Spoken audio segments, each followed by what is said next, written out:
on at all times. Kids need to have access to your beautiful face.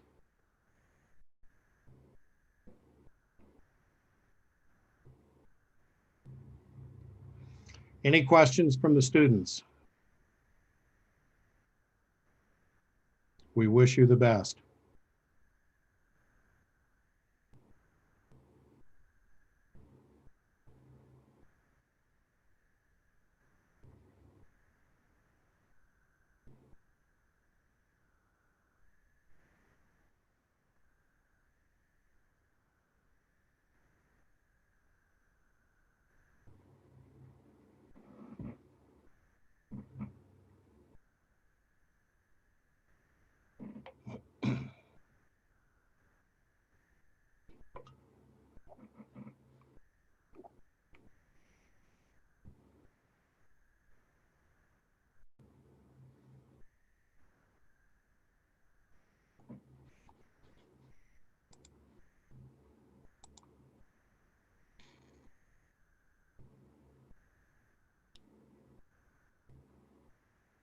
Everybody looks good on the live feed.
Judge Lone, could you say something, hi or something?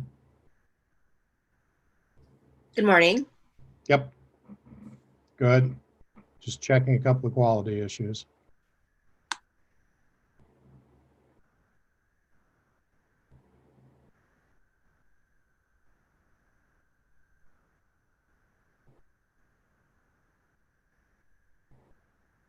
Okay, it's 2 minutes, Bilal. I'm going away. I'll give you the thumbs up.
Welcome everyone This will be round 16 of Public Forum.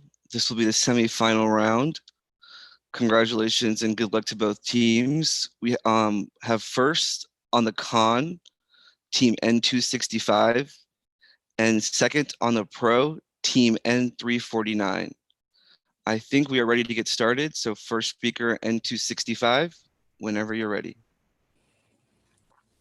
Awesome. All right. Maggie and I negate the resolution. On balance, charter schools are beneficial to the quality of education in the United States. Our sole contention is imploding the education system. In the early 1990s, America's public education system was failing. To combat this, President Clinton and Bush started the school reform movement, which launched the first charter school boom, which has continued as Betsy DeVos, current Secretary of Education, has made charter schools a primary facet of her agenda.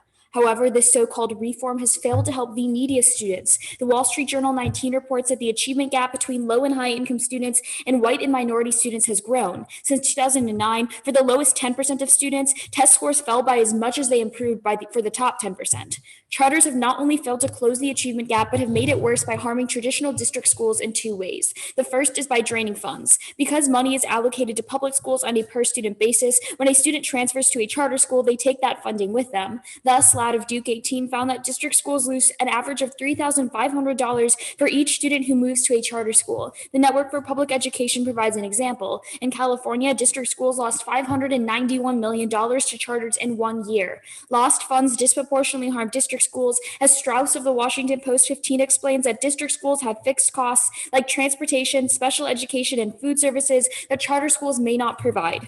Even worse, in order to make ends meet, schools cut auxiliary programs. Chen of the Public School Review 17 explains that when budgets are strained, schools have larger class sizes, fewer teachers and staff, and less extracurricular activities, which are things that incentivize students to stay in school. Overall, Jackson of the National Bureau of Economic Research 18 found that a $1,000 decline in per pupil spending reduced test scores by about 0.04 standard deviations and decreased the propensity for students to attend college by 3%. But the second way is by stealing success. According to ACLU 16, charter schools regularly deny enrollment to students who do not have strong test scores or do not meet a minimum level of English proficiency. As a result, Walters of UC Berkeley 17 found that students who enter charter schools are already higher achievers than their peers in nearby district schools, undermining any claims that charters provide a better quality of education. District schools are left to educate the neediest students and must do so with a constrained budget. It is no surprise that fabricant of the Columbia's Teachers College 12 concludes that the overwhelming majority of poor students of color are relegated to underfunded district schools. Troublingly, Baker of Rutgers University 15 asserts that it costs more than 3 times the amount to educate students in high poverty districts than those in low ones. For these reasons, charter schools leave district school students trapped in a broken system without the resources they need to escape. Keefe of the University of Utah 20 conducted a 25-year nationwide panel analysis of charter school systems and found that the addition of one charter school in a district lowered math and reading scores for the traditional district schools around it. In fact, a 10% increase in the funds given to charter schools lowered nearby district school test scores by 3 points. Overall, this trade-off is problematic because empowering district schools is the best way to improve the overall quality of education, and this is for 2 main reasons. The first is because district schools educate the most students. In terms of sheer scope, the vast majority of students attend district schools, and according to the National Center for Education Statistics, during the 2015-16 school year, charter school students accounted for only 6% of all public school students, meaning that the harms of charters affected 94% of public school students. But the second reason is because district schools serve the students who need an education the most. Mitra of Penn State University 11 explains that low academic attainment can be passed down from one generation to another, creating a multi-generational pattern of low education rates, unemployability, and high poverty. Charter schools siphon off resources from those who need them the most, which is why in a 2019 study, Maricott of the American University found that when a charter school enters a district, socioeconomic segregation increases by approximately 10%. When it comes to education, unequal opportunities for some worsens equality for all, and thus Maggie and I are proud to negate.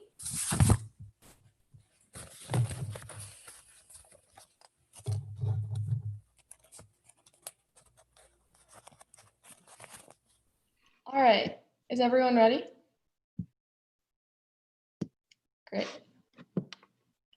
Because charter schools provide flexibility and connection, we affirm, resolved on balance, charter schools are beneficial to the quality of education in the United States.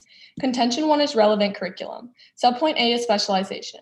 Charter schools create curriculum tailored to Black students, as Gershenson 19 finds that charter schools serving Black students may focus on the hidden curricula such as self-esteem, pride in Black racial identity, and the political and social reasons for educational attainment unique to Black students. Therefore, students experience significant growth. As Whitehurst et al., director of the Brown Center of Education Policy in 2016 explains, that students in charter schools experience greater growth in math and in reading per year. These are very large impacts and accumulate from year to year. Subpoint B is teen pregnancy. Charter schools' flexibility allows better sex ed, as Walsh, Bowie, and 17 finds that charter schools have greater curricular flexibility leads to opportunities to implement innovative new sexual and reproductive health programming. Thus, female charter students are less likely to become pregnant, as Dobby and Fryer and 15 find that female lottery winners are 10.1 percentage points less likely to report being pregnant during their teenage years, a 59% drop. This is important because teen pregnancy devastates the education of the mothers, as Sugar 12 finds that 30% of teen girls who dropped out of high school cite pregnancy as key. Rates are even higher for African American and Latino girls. 1 in 3 teen mothers neither earned a diploma nor a GED, compared with only 6% of young women who had not had a teen birth. The effect is intergenerational, as the National Conference of State Legislators in 2013 finds that 2/3 of children born to teen mothers earn a high school diploma, compared with 81% of their peers with older parents, are 50% more likely to repeat a grade and more likely to drop out. Contention 2 is teacher connection. Subpoint A is bullying. Small schools allows for a better environment to facilitate learning, as the Barber and Zagainer 14 find that smaller size enables charters to provide more personalized attention to students and build smaller learning communities. The average size of all charter schools is smaller than the average. Smaller classes allow teachers to maintain bullying prevention. Can of Golf Today in 20 finds that when class sizes are larger, it's harder to manage their classroom, which leads to less one-on-one time to recover from bullying experiences. Large class sizes might have bullying cases that might miss a teacher's radar. The statistics support the decrease of bullying, as DeAngelis of the Cato Institute in 20 finds that charter schools generally report substantially fewer school safety problems, fewer bullying on a per pupil basis. Public charter schools reported 59% fewer assaults with serious physical injuries. Preventing bullying is imperative to the quality of education. As Cornell, a professor of education at UVA in 2012 finds that dropout rates in high PTB schools was 29% above average. Bullying exerts a negative influence on students that contributes to dropout. Pervasive bullying in a school leads to the avoidance of school, distraction, and poorer performance. Subpoint B is race match. Charter schools hire more Black teachers, as Gershenson of American University explains in 2019 that Black students in charter schools are more than 50% more likely to have a Black teacher. Licensing exams are barriers for candidates of color, as Will from Education Week in 2019 finds that only 38% of Black candidates ever pass, compared with 75% of white candidates. Each year, about 8,600 candidates of color are unable to enter the classroom because of the licensing test barrier. Charter schools employ non-traditional teachers because of hiring flexibility. As Poynter of Fordham Institute in 2019 finds that charter schools hire the best teachers regardless of state regulatory hoops. This is stricter accountability in exchange for greater flexibility. Race match increases the quality of education, as Gershenson previously cited finds that exposure to teachers of the same race make a substantial positive difference. Math and English scores risen significantly. Just one same race teacher increases Black students' odds of graduating from high school and enrolling in college. Thus, Gershenson directly answers the resolution when they find that, on average, the benefits of a more diverse teaching force are likely to outweigh any costs. Thus, we affirm.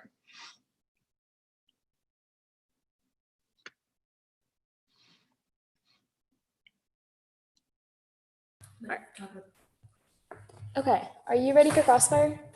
Yeah, you can have the first question if you want to. Thank you. Let me just. Okay. So in your case, you're advocating on behalf of like Black students and minority students, right? So how do the organizations that advocate for those students, those Black students, minority students, feel about charter schools? I mean, what we tell you are the benefits of charter schools. Whether or not you're going to make an argument about how specific organizations feel, that would be up to you in rebuttal. But so the NAACP and the Black Lives Matter movement actually just called a moratorium on charter schools because of the amount of segregation that they implement both into district schools and charter schools, reversing all the effects and benefits to Black students. But you can have a question. I mean, that's a great rebuttal argument. We have pretty great answers to that because we have but I guess this is an argument we'll have later. Sure. Can I ask a question? Sure. Great. Let's talk about denying enrollment based on test scores. How many charter schools do this? Okay, so what Maggie and I argue is not that they predominantly deny because of test scores, but what both the UC Berkeley as well as Keefe tell you, that on average, a lot of like the hoops that students have to jump through in order to apply to a charter school, for example, are not feasible. For example, filling out an application form, driving, if their parents don't speak English, finding a form that they can fill out, and so on and so forth. So even though it's not all test scores, it comes from a lot of different sources. But I'm gonna ask you another question on your case on teen pregnancy. Can I just restate my question because it wasn't answered? I asked how many schools do this because it's actually like illegal. So I'm trying to establish. And my response to that is that doesn't really matter. Wait, I can finish. My response to that is it doesn't really matter because right now there's other methods in which charter schools skim the best students off the top and relegate the poorest to district schools. But I'm going to ask you a question on teen pregnancies. So the general trend of teen pregnancies in the US has been what? What we're telling you is that doesn't matter so far In the as context of charter schools, just in the country. That's my question. What has been happening to them? I mean, I don't understand what you're getting at. The percentage of teenagers who are becoming pregnant have been decreasing. So what is the main reason as to why this happens? What we would say is no matter what you say, it's decreasing, which is, again, evidence we would have to see in rebuttal to even be able to respond. You're welcome to see it, but the main reason as to what the CDC cites as to why teen pregnancy is decreasing is because of increased abstinence and birth control, not charter schools, right? I would really enjoy to finish a sentence in this crossfire. Please What I finish. was going to say is no matter what you argued the rates are decreasing, we still tell you that 30% of female dropouts are due to these pregnancies. We can have this argument later when it's presented in round. I'm But until presenting then, it I right think now. that our argument stands. So, Okay, so what percentage of people attend charter schools? I mean, it's my turn to ask a question. Fine, by all means have a question then. Okay, thank you. So let's talk about like these decreasing costs, right? So Yeah. what do states do when students leave public schools in general? What do you mean? They supply them with like extra funding, which actually means they make No, more. that's not the case. In Massachusetts, that process wasn't feasible, and now their education budget is drastically decreasing.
Okay.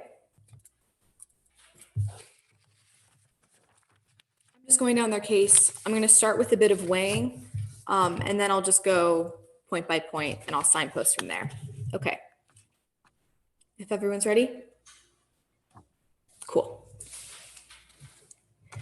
You can ignore everything I'm about to say and still safely vote for us on this topic. Remember, even if you believe every single one of the impacts that they read in their round, best case scenario, they're only impacting the 6% of students that attend charter schools. If we even prove a marginal disadvantage to the remaining 94% at district schools, you are voting for us every single time on scope alone. But now let's go down their individual arguments. The first is about relevant curriculum, and they first talk about Black students. But across the board, they're missing the actual issues of race when it comes to charter schools. Charter schools make segregation and outcomes for Black students significantly worse. According to Perry of the Brookings Institute, charter schools allow for white flight in high minority urban areas, which according to Fabricant relegates the majority of Black students to now underfunded district schools. That's problematic because according to the Washington Post, across the board, predominantly white schools last year received $23 billion more in educational spending than predominantly Black schools. Segregation is not a good thing for Black students. But also on this idea of teen pregnancy, couple of problems here.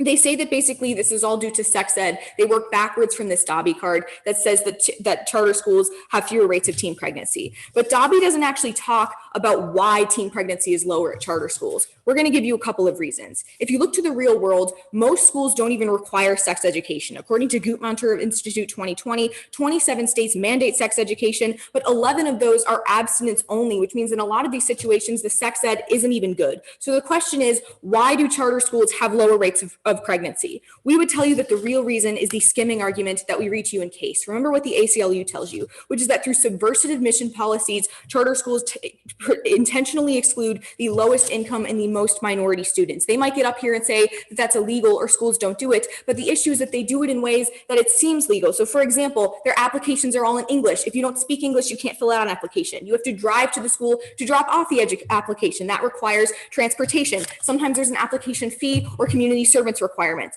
All of that, according to UC Berkeley, puts this out of reach for most low-income students, which is why students in charter schools are usually already lower performing. According to the National Council on State Legislatures, 63% of pregnant teens are low income. What that means is that if charter schools are intentionally segregating the low income from the high income students, that's the real reason that there are lower rates of teen pregnancy. It's not causal, it's corollary. Or if it is causal, it's because they're intentionally keeping out the students that are more likely to get pregnant in the first place. But we can actually win this argument on district schools. According to the After School Alliance, extracurriculars are a key reason that keeps students occupied and keep them from getting pregnant in the first place. According to Chen, when funding to district schools goes down, extracurriculars are one of the first things to get cut. So even if they win that there is a decrease in pregnancy for the 6%, if charter schools or if district schools are losing money, the 94% at district schools are more likely to get pregnant. Now let's talk about their second contention. The first point is on bullying. The reason that they say bullying goes down is that class sizes are smaller, but they actually just say that charter schools are smaller. According to Amos of the Alliance 20, class sizes at charter schools specifically are actually 20% larger. So again, the causality is missing. We would tell you once again that the reason there is less bullying is because of things like skimming or zero tolerance policies. According to Lozen, most charter schools use a lot of strict disciplinary policies that intentionally exclude at-risk students, which leads to Black students, for example, being suspended rates at 16% higher, which increases the rates of dropouts among those students by as much as 3 times. But then they talk about school safety. These numbers are self-reported by charter schools, but again, we would say that that doesn't even matter because ultimately the causality isn't there. But then really quickly on this race issue, couple of problems. Their 50% increase in teachers card looks only at 3rd through 5th graders in North Carolina. You're going to prefer a study by the Black Lives Matter movement that looked at urban areas where charter schools are primarily located and found that the Black student to teacher gap is actually 3 times higher at charter schools than it is at district schools. But even if you don't buy that, according to Vanderbilt, teacher turnover is 130% higher. A prerequisite to having Black teachers is making sure that they are there to provide stability.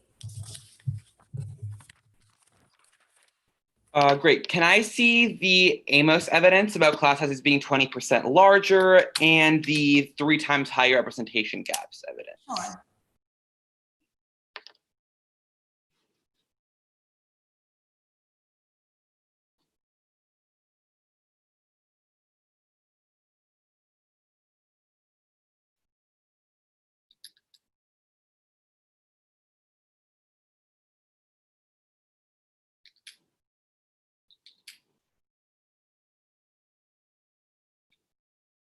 Amos has been sent.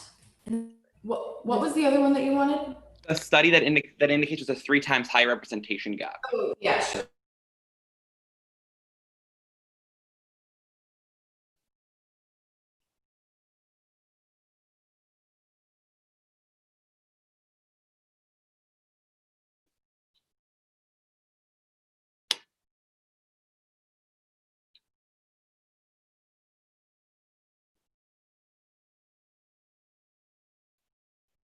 Okay, so for the Black Lives Matter study, I don't have a cut card because the whole website has it as part of a graphic, so I can't cut a card. I'm going to send you the link.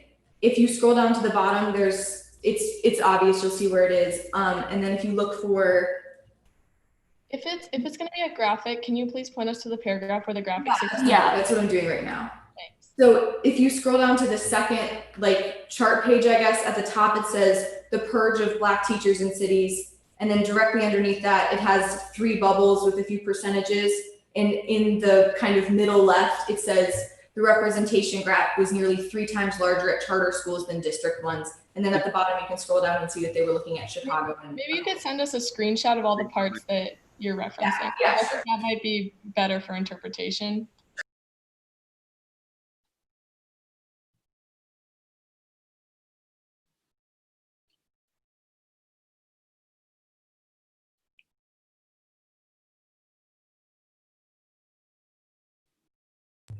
Okay, so I sent a screenshot and then I also sent the link if you want to look at more context.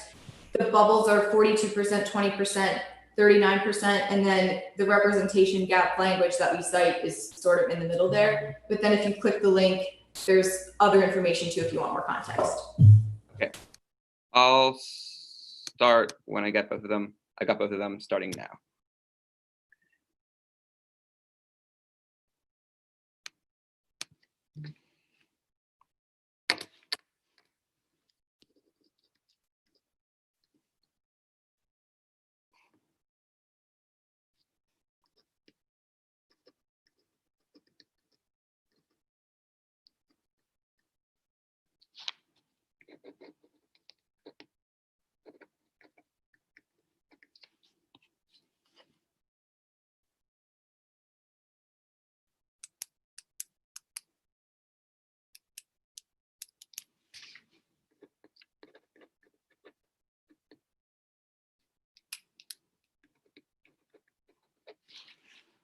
Okay, that was 47 seconds.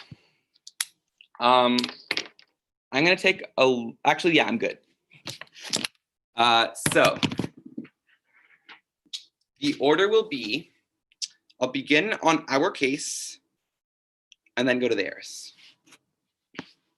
Is everyone ready? Great. Let's begin on our case. They start by saying that they outweigh because of 6%. There's a couple of problems here. First of all, charter schools are growing as a share of the overall market, meaning that it's 6% this year, but it's going to continue increasing up to potentially 20 or 40%, which means your scope is not going to mean very much. But second is on severity, because a very large portion of public schools aren't impacted at all by charter schools, but every single student in a charter school gets massive effects from the kind of education they're getting, which means that we're going to outweigh their argument on severity. But third, we say that spillover exists, i.e. charter schools innovations can actually transfer to public schools and affect them positively as well, which means we're also accessing their way. Then they say that segregation is going to be really bad, and that is going to cause white flight, and that underfunds district schools. There's a bunch of problems, and I'll answer some of them on their case, but I'll explain them anyway. First, many of these no excuses urban charter schools are tailored specifically for Black students. It does not make sense for them to attract white students because white students already have good, wealthier district schools. Their incentive structure that they are painting you simply doesn't make sense. But second of all, charter schools, but quantifiably, Luzano and Simiali conclude that 54% of charter schools students live in poverty, a greater share than in all of this education system, and charter schools have more Black students in traditional public schools. But second, minorities approve of charter schools. What N349 finds is that 58% of Blacks and 52% of Hispanics approve of charter schools, which means that on net, the very communities they claim are being hurt actually approve of these because they give them so many more educational choices, which is why Whitehurst concludes that for disadvantaged students, there's massive increases in scores and massive improvements overall. Then on the teen pregnancy argument, they say that it's abstinence only is required. That's our argument. So many states have really restrictive curriculum generally for their public schools, but charter schools are able to innovate and change a lot of that. Then they say the real reason is skimming. We'll answer that on their case, but they still haven't fundamentally answered the warranting that the innovative structure of charter schools allows them to improve their ability to teach reproductive education. Then they say it causes cutting of extracurriculars. First of all, there's no quantification of how many teen pregnancies it leads to. Second of all, they give you no idea of what extracurriculars do in terms of teen pregnancies. Very difficult to put rebut on this argument. But then on the bullying argument, first they say classes are 20% larger. This evidence is horribly misrepresented. They cite it as 2020. It's 2003. And second of all, the bigger problem is it doesn't actually say class sizes at all. It just says it educates more students. Their evidence is terrible. Then they say that Lozin says that they exclude more students. First, their very own Lozin evidence concludes that most charter schools are low suspending and that some could help patch the school-to-prison pipeline. And in fact, what Raw 17 confirms is that many charter school leaders are heeding this evidence and leading educators across the school system away from punitive policies. This prerequisites all of their arguments because access has to come first before you can do well on test scores. Then they cite this evidence that there's a 3 times higher representation gap. First, they read you no warrant. They have conceded our certification warrant. And second, we say that North Carolina's demographics are much more representative. And third, we say that we actually cite a study. Theirs is not a study. It's just like accounting numbers. But then let's go to their case. On the framework, access is going to always come before test scores because in order to achieve anything within school, it needs to be a healthy learning environment. Pop-Up 99 concludes that employing standardized achievement tests to ascertain educational quality is like measuring temperature with a tablespoon. That is because there are so many other factors that go into this. But then on the first link about draining, you can turn it because most recent study shows that overall charters cause increase in instructional spending. Ridley 20 finds that increased charter attendance raises districts' expenditures and shifts expenditures to instruction. In fact, Finneral 17 finds that chartering can advance district improvement efforts through R&D, be a laboratory for testing different approaches and ideas that are replicated in district schools. That means all of our arguments on case can be replicated in their arguments. But then on ceiling success, first charters have no incentive to because they do better with more disadvantaged students. As Osborne and Osborne 16 confirm that a study of New York City charters found that applicants were more likely to be Black and poor than traditional students. Low-performing student is no more likely to leave a charter than a high-performing student, or than a low-performing student is likely to leave a traditional public school. On the second argument about how it hurts those in need, what Credo 15 finds is that learning gains for charter students are larger by significant amounts for Black, Hispanic, low-income, and special education students, which means that overall, we actually help the people they claim to hurt. This is an actual massive study. Their evidence is much more anecdotal, which is why you're going to vote off on this question. Okay, could I see Ridley or any card actually that you cited under an increase in instructional spending? Ridley is, yeah.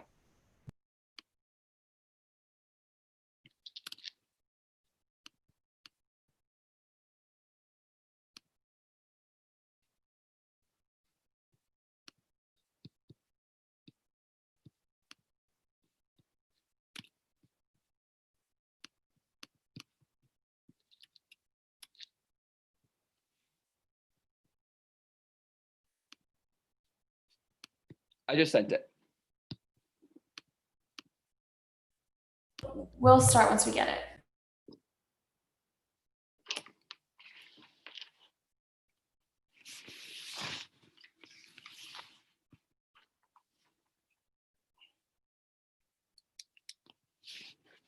We'll We're start just prep now. Yep.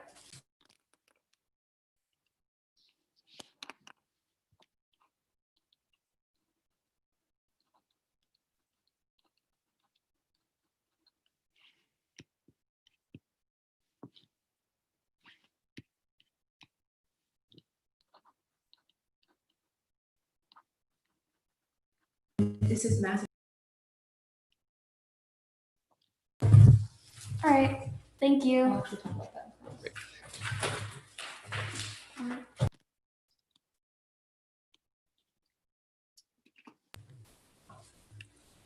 Okay.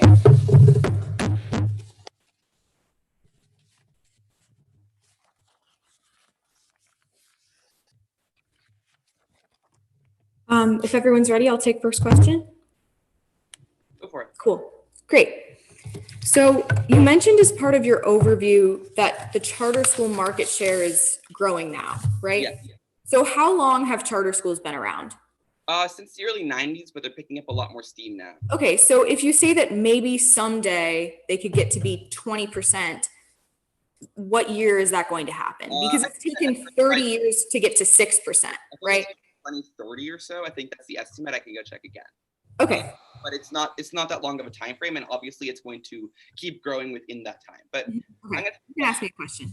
Great. So let's talk about white flight. So if charter schools are really like attracting white flight, why are they overwhelmingly located in urban poor areas? Sure. So what you didn't actually respond to in our case, and what's a really important nuance is what Baker tells you, which is that even if charter schools look like they are taking more minority and more low-income students, the lowest income and the neediest students are relegated to district schools. So even if they are taking low-income students, it's stratifications, right? And the lowest income students are the ones who are forced to remain in district schools, empirically speaking. That wasn't my question, though.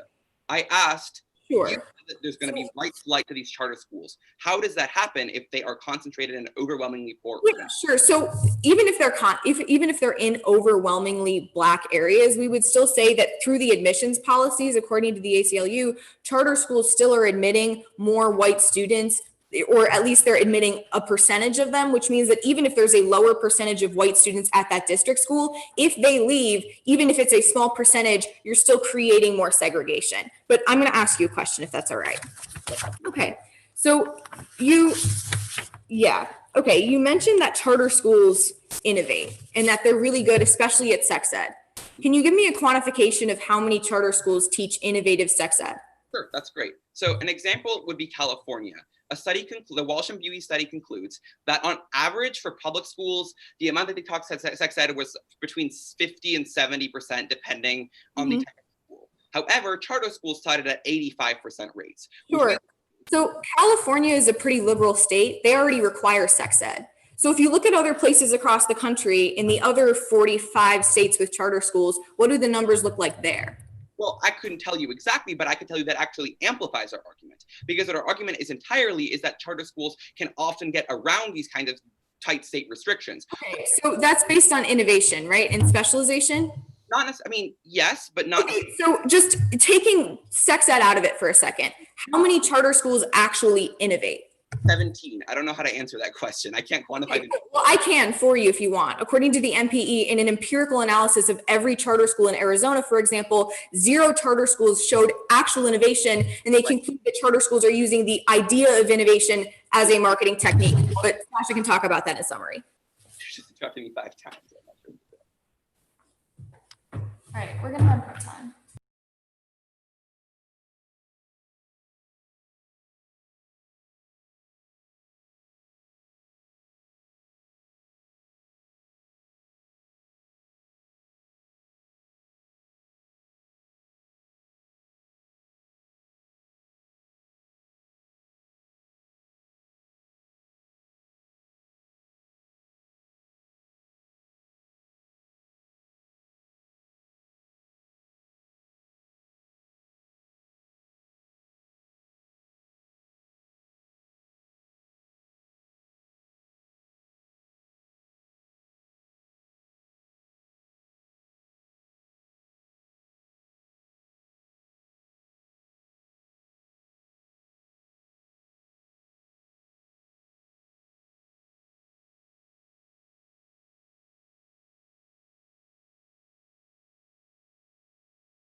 All right, I'm gonna go their case, our case. Hold on, actually give me one moment.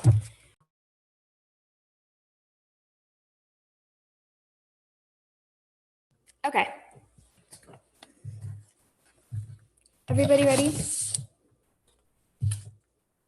He gives you 3 reasons at the top of his rebuttal why his case fundamentally is more important. The first is because the number of students attending charter schools is going to start to increase, but he doesn't actually provide you any bright line, considering it's taken us 30 years to get to 16%. Right now, the vast majority of people are disproportionately harmed by charter schools. On net, that's a bad thing. But second, he also talks about this idea of spillover and says that because of no excuse and Black students are predominantly in the areas of charter schools, that means that they're impacting out to those who are most impoverished. But that's not true for 2 reasons. First, Fabricant tells you that the vast majority of poor students of color are relegated to district schools. This makes sense because of what Baker tells you, which they don't respond to, which is that it's 3 times more expensive to educate low-income students. That makes sense because charter schools have a profit incentive, which is why they push those lower students aside, even if they seem to be taking more impoverished students. But then they also say, when we're talking about teen pregnancy, that charter schools can innovate. This is not true for 2 reasons. The IBM tells you that no innovation actually happens in charter schools. It's just a marketing strategy. But the NPE empirically tells you that in Arizona, every single charter school showed no proof whatsoever of innovation actually happening. It's just a facade in order to try to get more money. That's why Keith tells you that spillover never actually happens to district schools. That's really important. But really quickly, let's go down this teen pregnancy argument. Even if you want to buy that sex education happens, their link card, which is Dobby, never says that that's the reason as to why teen pregnancy decreases. Instead, the reason why is because of skimming. And what the National Council tells you that 63% of teens are likely to become pregnant are in low-income situations. That makes sense because public schools, where the most poor students are relegated to, see more teen pregnancy than district schools because they have less funding and a better quality of education. And now that continues to get worse when you start cutting things like extracurriculars. They don't respond to that. But really quickly on this argument on teachers, say first off, you can drop this contention because they ignore the term that comes from Vanderbilt that tells you that there's 130% teacher turnover. What that means is you have to have a teacher in the classroom before you can implement the curriculum they're talking about. Amos also tells you in a card that we didn't miscut that teachers have to teach more students on average on a daily basis. That means they don't win their link in class sizes. But finally, remember, they try to say like North Carolina saw a increased graduation rates. They don't explain why that's representative of the entire country. Instead, prefer analysis that comes from cities. But let's go on to our case where we're winning this round. They grossly miscover our case. Their only response first comes from Ridley that tells you overall spending increases. But that study only looks at Massachusetts. And the problem with Massachusetts is right now they're seeing a decrease in their ability to reimburse because it's so expensive and costing them billions. Instead, prefer Ladd of Duke, who tells you that on average, it costs district schools an average of $3,500 per student. That's problematic because you can look to the numbers. California, for example, lost $591 million. New York City is projected to lose $2 billion. Chicago lost $1 billion, which resulted in the closing of 50 schools for district schools. That's the biggest impact in this round because Keith concludes that when you close district schools or you decrease their funding, you see a decrease in graduation rates, a decrease in test scores, and overall harms to the quality of education to the most students in the United States. That number is 94% right now, and it's not changing anytime soon. District schools are hurt by charters, and that's why you're negating.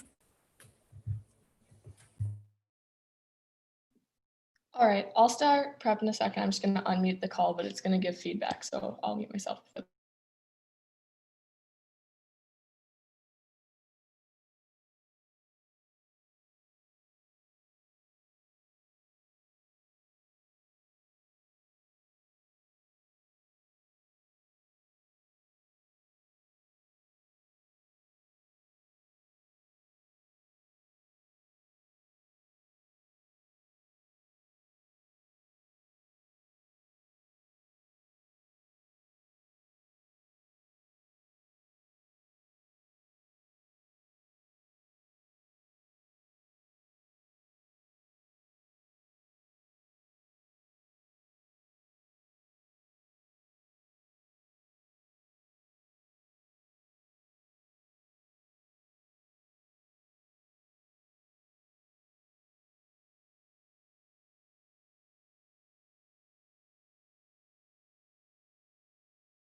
Okay.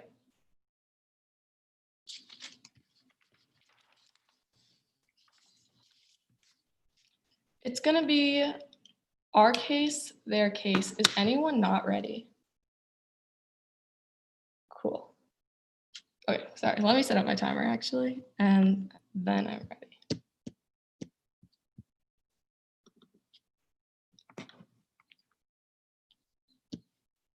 Okay.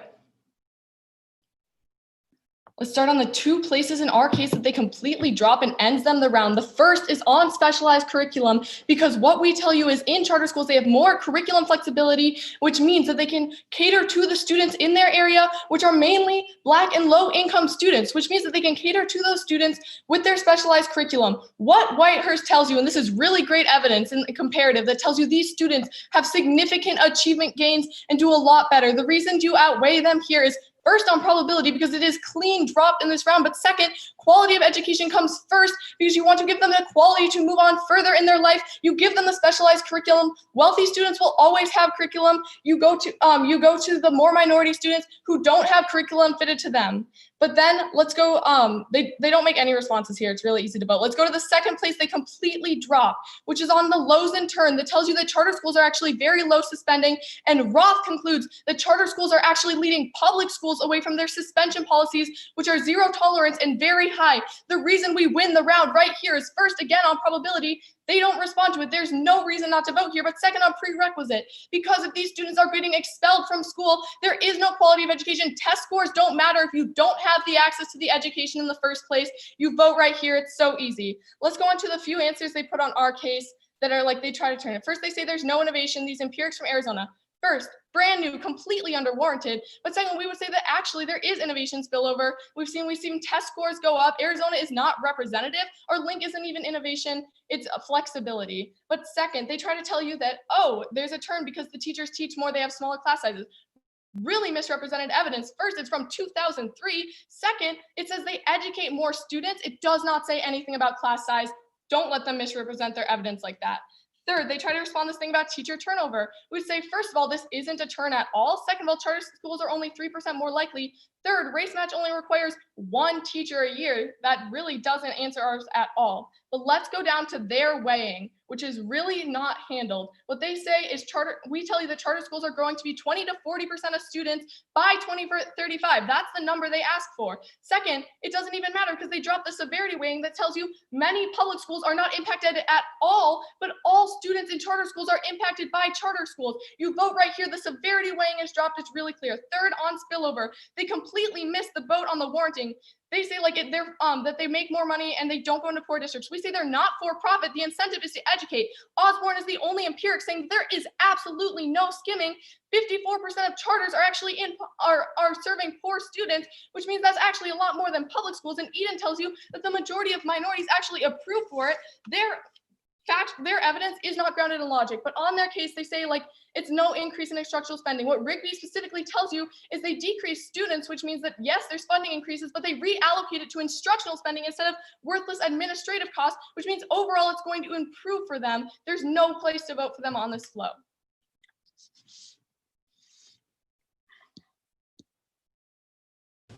Okay, we're ready for Crossfire whenever you guys are. We're good. Okay, cool. So where in school do teachers teach students? In classrooms? Cool. So when you say that we're misrepresenting our Amos evidence, what the Amos evidence says verbatim is that teachers teach 20% more students per day. If, as you just said, teachers are teaching students in classrooms, that means that class sizes are larger. You can take a question. I would just like to clarify real quick. First of all, the way you represented this evidence early in the round is they have larger class sizes. It's not they teach more. But second, I'm glad that now we're on the same page because we would argue that has a lot of alternative factors, does not decrease the quality of education. We say charters have longer school days and things like that, so they fit in more classes. Your argument is not related to ours. You can take a question, that's fine. Cool. So let's talk about the incentive argument. Are charter schools for profit? Yes, a lot of them are.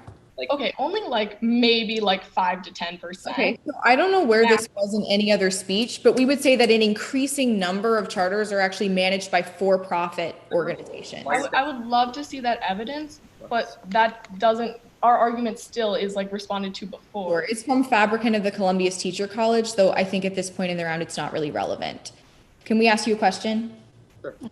Okay. So, unless you have one. No, go ahead. So let's talk about your Ridley evidence, because you didn't respond to the response that I put on it. So where does Ridley look?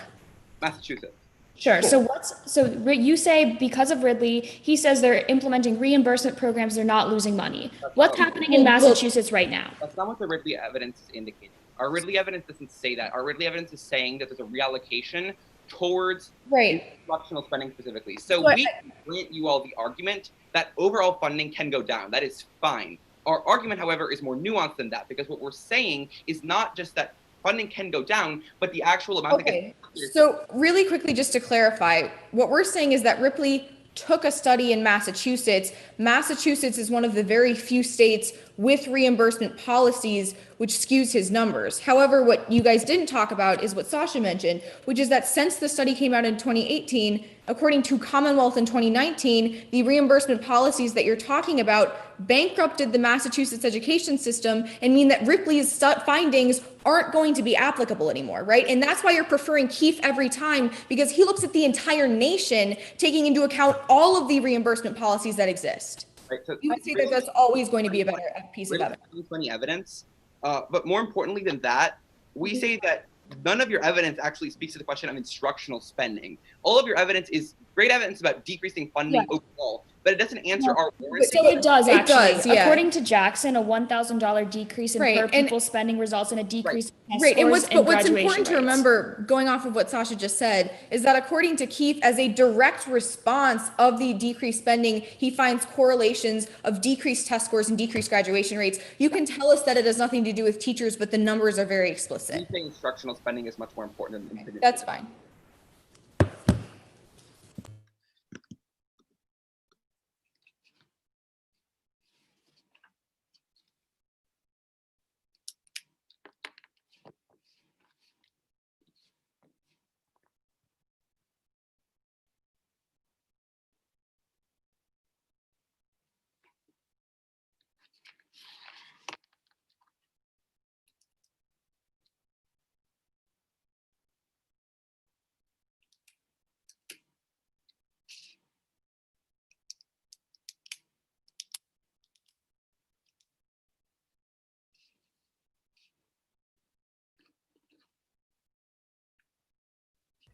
Okay. I'm starting on their stuff, so I'm going to go specialized education. I'm going to really quickly talk about this Lozen zero tolerance policy turn. I'm going to talk about teachers, and then I'll go down our arguments on district schools. Is everyone ready? Great. They get up here and they assert that we dropped all of their arguments. We didn't. They just didn't respond to our responses. Let's start on specialization. What Sasha and I tell you is that even if charter schools do have more flexibility, which they tell you that they have, it doesn't matter because they don't use that flexibility to be innovative or to specialize. That's why in an empirical analysis of over 75 charter schools, no evidence of innovation was actually found. That went clean dropped, and that trumps any logical argument that they have. But then secondly, they talk about this Lozen turn on zero tolerance policies. We would tell you that they don't give you any quantification of how any of this is happening or where it's happening or why it even matters. To that point, it hasn't been an issue since rebuttal. You can't vote off of it just on sheer magnitude alone. But now let's talk about this skimming argument, which also went clean dropped. We would say that the skimming argument accounts for all of the positive benefits they talk about with charter schools. The ACLU tells you that through subversive admissions policies, charter schools admit fewer low-income students, the lowest income students. They say charter schools cater to poor communities or communities of color, but they don't respond to the fact that the lowest income students are the ones who are relegated to district schools. That is a key distinction, and it's winning us the round. Really quickly on teachers, we would say that they don't implicate it all to the point where teacher turnover in large class sizes make it impossible to actually benefit from those teachers, it doesn't even matter. But you're voting for us on district schools. On logic alone, district schools are paid on a per student basis. When charter schools leave, they lose funding. This logic went clean dropped. We're winning on logic. But let's look at the numbers because we're winning there as well. They say that there's an increase in instructional spending, but the only card that they gave you for that took place in a study in Massachusetts that had reimbursement policies. But since that study came out in 2018, according to Commonwealth 2019, those policies have bankrupted Massachusetts, which is why in California, we saw $591 million lost. In New York, $2.4 billion. In Chicago, $1 billion. 96% of students are at charter schools or at district schools. And according to Keefe, in the best piece of evidence in the round, the majority of those students are going to be hurt by the fact that they are losing funding directly. Even if they say that long-term you get more students at charter schools, it doesn't matter. The vast majority are at district schools.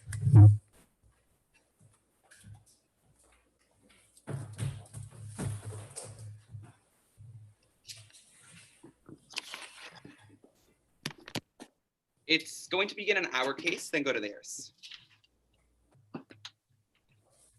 Is everyone ready?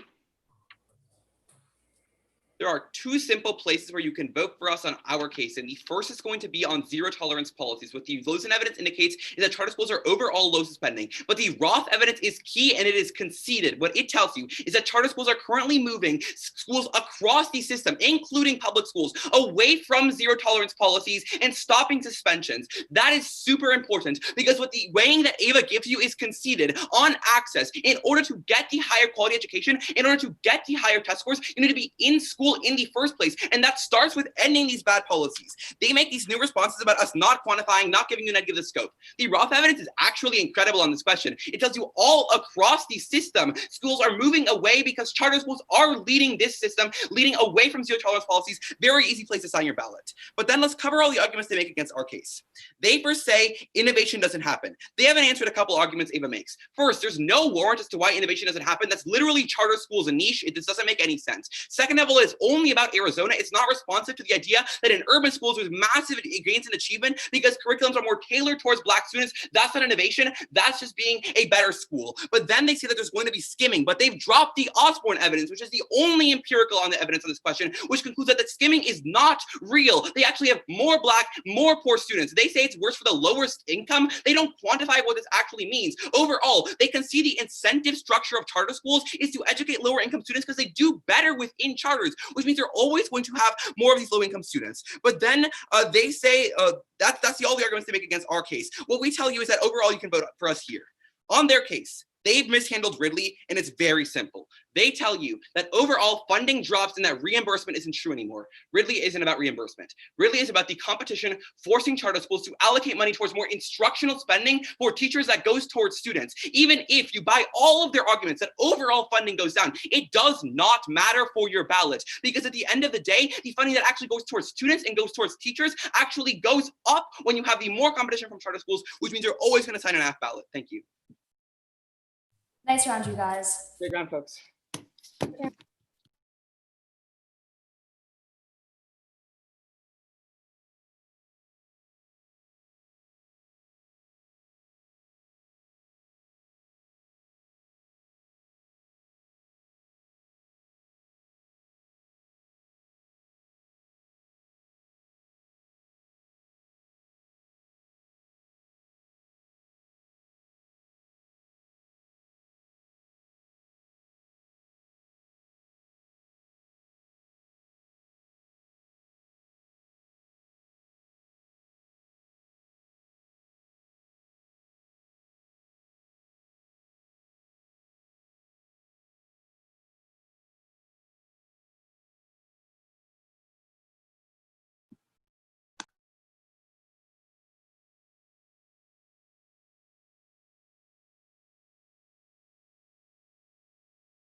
I think I was the last judge to submit. Okay.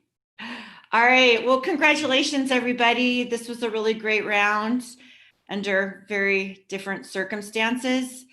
And it looks like it's a 4-1 decision for the con. Congratulations. Thank you. An awesome round, you guys. Thank you so much. And thank you for judging. We really appreciate it. Good luck in final. Thank you.